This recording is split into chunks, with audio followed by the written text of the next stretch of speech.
इसकी 9 के बजाय 10 हो जाती है, 3d10, और एक इलेक्ट्रॉन s का इधर से इधर आ गया। क्यों? कंप्लीटली फिल्ड की वजह से। ये 9 हाफ फिल्ड, पार्शियली फिल्ड था ना, 9 के बजाय 10 हो गया तो क्या होगा? Partial, completely filled. तो ये फिर एक इलेक्ट्रॉन इसका इधर आ जाता है, कॉपर का। तो जिंक की क्या बन गई? 3d10 and 4s2। देखना बेटा, अब ये जो जिंक सेकेंडियम है, अगर ये 2 इलेक्ट्रॉन लूज करेगा, it will show +2 oxidation state. अगर ये 2 इधर से और एक इधर से लूज करेगा, इट विल शो +3। तो याद रखना, जो सेकेंडियम है वो सिर्फ 2 ऑक्सीडेशन स्टेट यूज करता है, +2 एंड +3। टाइटेनियम जो है, अगर इसको 2 यूज करेगा, +2, अगर 2 इधर से एक इधर से, +3, अगर 2 इधर से 2 इधर से, +4। Scandium can show 2 oxidation state, 2 and 3। Titanium can show 2, 3, 4। वो दूसरी बात है कि स्टेबल कौन होगा, स्टेबिलिटी के फैक्टर भी हैं। ठीक है, ठीक है। तो ये वनेडियम जो है वो क्या दिखाएगा? अगर ये 2 दिखाएगा, +2, अगर 2 इधर से एक इधर से, +3, अगर 2 इधर से 2 इधर से, +4, अगर 2 इधर से 3 इधर से, +5। राइट। क्रोमियम क्या दिखाएगा? इसका अगर सिर्फ इसको यूज करेगा, it will show +1 also. Stable कम है या ज्यादा है, that is a secondary thing. वो स्टेबिलिटी और भी बहुत सारे फैक्टर हैं जिन पर डिपेंड करता है, थर्मोडायनेमिक फैक्टर होते हैं। तो +1। अब ये अगर, लेकिन ये +2 बहुत कम दिखाता है, ज्यादा +3 है, और एक इधर से 2 इधर से है। ये भी बताऊंगा, इधर एक नहीं 2 यूज करता है, और ये इधर से एक इधर से तो 3, 4 है, अगर एक इधर से 5 इधर से 6, इट शो +1, +3, +4, +6। ठीक है। अब देखो बेटा, मैंगनीज जो है, इट कैन शो +2। ठीक है, मैंगनीज इट कैन शो +3 है, स्टेबल नहीं है वैसे, स्टेबल +4 है, +5 है, +6 है, सबसे ज्यादा स्टेबल +7 है। मैंगनीज का +2 भी स्टेबल है, +7 भी स्टेबल है, और दूसरा 2 इधर से 2 इधर से, +4 भी स्टेबल है। और ठीक है, अब मैं ये बताऊंगा, स्टेबिलिटी बताऊंगा। देखो, आयरन जो है ये +2 दिखाएगा, +3, +4, प्लस आयरन को दिखाने चाहिए, लेकिन दिखाता ज्यादा कौन है? +1 भी दिखाता है कई केसेस में, 2 दिखाता है ज्यादा है, ज्यादा 3 दिखाता है। इसके जो स्टेबल हैं वो ये 2 ज्यादा हैं, दिखाता है 6 दिखाया इसने, लेकिन वो स्टेबल नहीं है, ज्यादा स्टेबल नहीं है। कोबाल्ट जो है वो भी +1 भी दिखाता है, और +2 भी दिखाता है, और +3 भी दिखाता है, 4 दिखाता है, बहुत कम स्टेबल है। निकल जो है वो ज्यादातर +1 दिखाता है, स्टेबल +1 हाईली बहुत कम स्टेबल है, वेरी लेस स्टेबल है, +2 दिखाता है ज्यादा, और +3 दिखाता है, +4 बहुत कम स्टेबल है। कॉपर 2 दिखाता है, एक +1। क्यों बोला कॉपर पर? क्यों? क्योंकि इसका एक इलेक्ट्रॉन यूज होगा, और इसका कॉपर +1 स्टेबल है। अभी बताता हूं वो क्यों स्टेबल है। और ये दिखाता है +2, ज्यादातर +1, +2, और जिंक जो है ज्यादातर सिर्फ +2 दिखाता है। देखो बेटा, मैं जो कह रहा हूं कि जिंक +2 दिखाता है, कॉपर +1 दिखाता है, क्यों दिखाता है? सुनो, एलिमेंट क्या चाहता है, या तो उसके पास D0 हो, या उसके पास D5 हो, या उसके पास D3 हो, या उसके पास D2 हो, तो या उसके पास D10 हो। ये चाहता है। जब ये कॉन्फ़िगरेशन होगी तो वो ऑक्सीडेशन स्टेट ज्यादा होगा। ध्यान से सुनना इस बात को। क्यों? जैसे लिखा 3D और 4s के तो हैं ही है ना 2 इलेक्ट्रॉन, ये 2 इकट्ठे ही लूज करता मोस्टली है, तो +2 हो गया। डी की क्या बात है, डी जो ऑर्बिटल हैं वो 5 किस्म के होते हैं। डी ऑर्बिटल्स, जो डी ऑर्बिटल हैं वो 5 किस्म के होते हैं।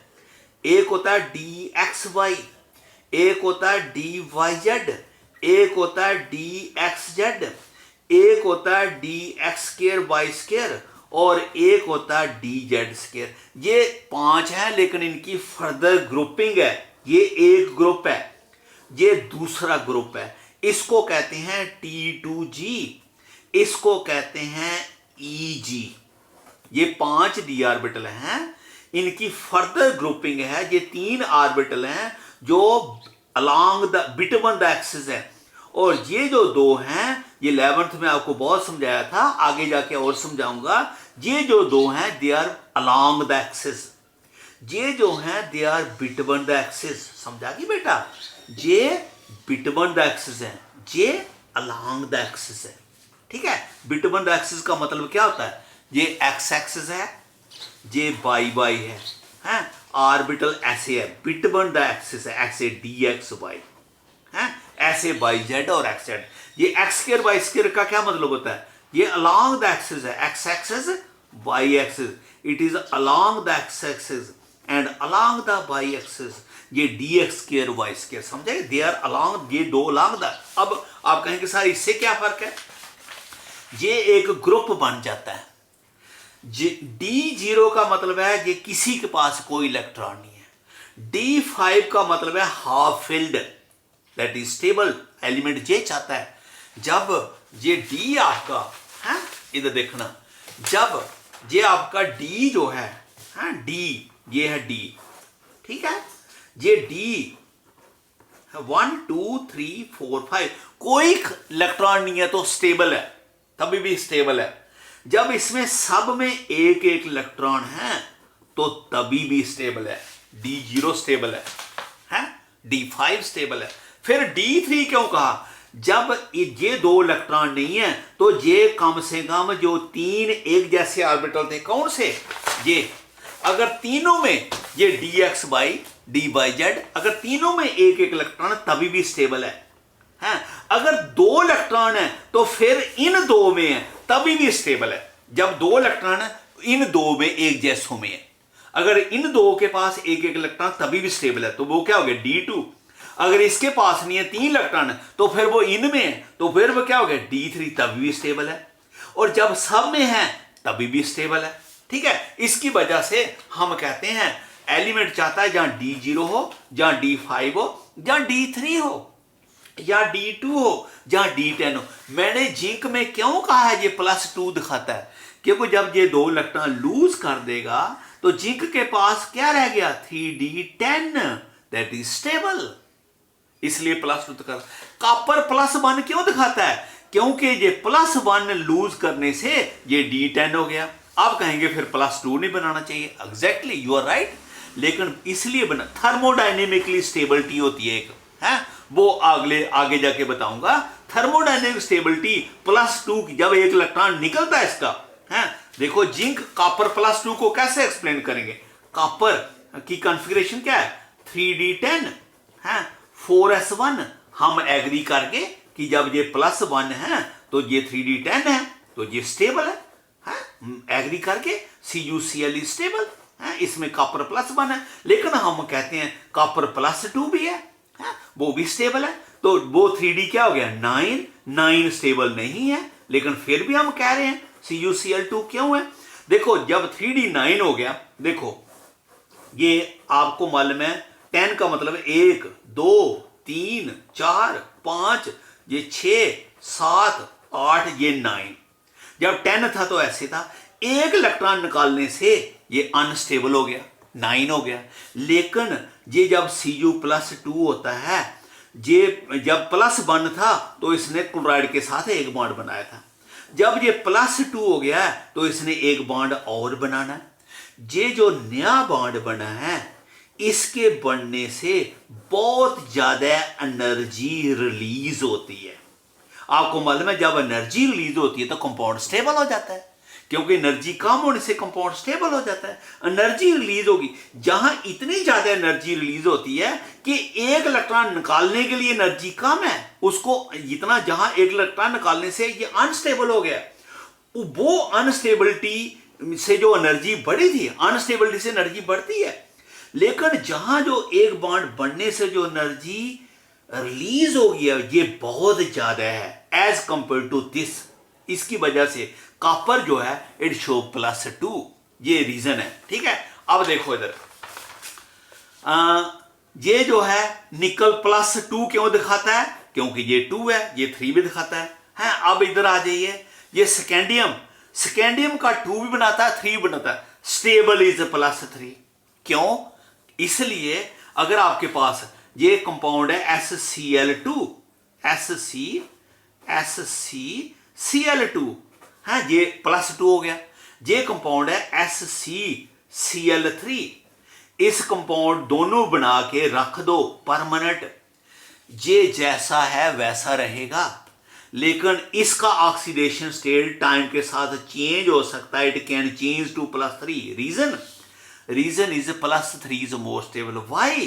क्योंकि जब +3 होता है तो D क्या होता है, 0 हो जाता है बेटा। तो 0 स्टेबल है, लेकिन D1 स्टेबल नहीं है। टाइटेनियम 2 भी दिखाता है, 3 भी दिखाता है, स्टेबल कौन है, +4। क्योंकि +4 में या इसका +2 है, +2 में क्यों है, ये D2 भी बताया था, D2 भी स्टेबल होता है। +3 इसका स्टेबल नहीं है, क्योंकि +3 में 2 इधर से 1 इधर से, इसका स्टेबल है 2 और 4। 4 इसलिए कि ये D0 हो गया, 2 इसलिए कि ये 2 निकल गया, तो D2 भी स्टेबल होता है। मैंने बताया ना D2 क्यों, ये 2 इलेक्ट्रॉन में, इनमें ये पेयर में एक इलेक्ट्रॉन आ जाता है। जहां इन तीनों में जब D3 होता है तभी भी स्टेबल होता है, जब D2 होता है तभी भी स्टेबिलिटी होती है। ठीक है बेटा। नाउ बेटा दिस इज ऑक्सीडेशन स्टेट। अब देखो दे show 0 as well as negative oxidation state also, negative oxidation states also। ये 0 भी दिखाते हैं। देखो ये NiCO4 निकल टेट्रा कार्बोनाइल, ये कंपाउंड है, इसमें इसका 0 है। आपको मालूम है जो CO होता है, CO के ऊपर चार्ज क्या होता है, 0। तो जब ये 0 है, ये 0 है, तो निकल भी क्या हो गया, 0 ऑक्सीडेशन स्टेट हो गया। तो दे शो 0 ऑक्सीडेशन स्टेट आल्सो, दे शो नेगेटिव ऑक्सीडेशन NaFeCO5, ये कंपाउंड है। ठीक है, इसमें देखो ये निकल सोडियम पॉजिटिव होता है, ये +1 और ये क्या हो गया, -1 है ऑक्सीडेशन, ये -1, ये क्या होता है 0। आपको मालूम है इन दोनों को मिला के ये -1 आना चाहिए, ये तो 0 है, लेकिन इसका मतलब ये -1 तभी आ सकता है अगर -1 इधर है। ये -1 और 0 को ऐड करो तो क्या हो गया, -1। तो इसका मतलब है इसमें आयरन की ऑक्सीडेशन स्टेट क्या हो गई है, -1। देखो आयरन जो है ये भी बना रहा है K4FeCN6, इसमें K कितना होता है, 1 पॉजिटिव, ये कितने पॉजिटिव हो गए, 4 पॉजिटिव, ये कितने नेगेटिव हो गए, 4 नेगेटिव। जिनको इस बात की समझ नहीं आ रही कोशिश करो, ये 11th में हमने रिडॉक्स रिएक्शन में, रिडॉक्स वाले चैप्टर में समझाया था आपको बैलेंसी निकालना। ये +4 तो ये -4, ये -4 दोनों को मिला के है। साइनाइड की बैलेंसी -1 होती है, KCN होता ना, KCN में K पॉजिटिव होता, साइनाइड क्या होता, -1। ये कितने माइनस हो गए, -6, ये -6 है, ये कितना है, -4। ये कब हो सकता है, अगर ये +2 होगा, तो ये +2 में -6 ऐड करें तो -4 बच जाता है। ये +4 -4 बराबर हो गया। तो इसमें आयरन की ऑक्सीडेशन स्टेट कितनी है, +2, ये +2 है। ठीक है, अब देखो ये है FeCO5 आयरन पेंटाकार्बोनाइल है, CO का ओवर 0 है, कार्बन मोनोऑक्साइड का चार्ज क्या होता है 0, आयरन में क्या है 0, आयरन इसमें क्या हो रहा है 0, it can show 0 oxidation state. मैंने आपको अभी बताया इधर it can show minus oxidation states. तो मेरा मतलब कहने का कि ये जो एलिमेंट्स हैं ट्रांजिशन मेटल हैं, they can show positive, negative and 0 oxidation states also. Okay, they can show positive, negative and 0 oxidation state. देखो बेटा नेक्स्ट, अब ये हमारे पास है मैं कलर, ये नेक्स्ट वीडियो में करते हैं। ओके।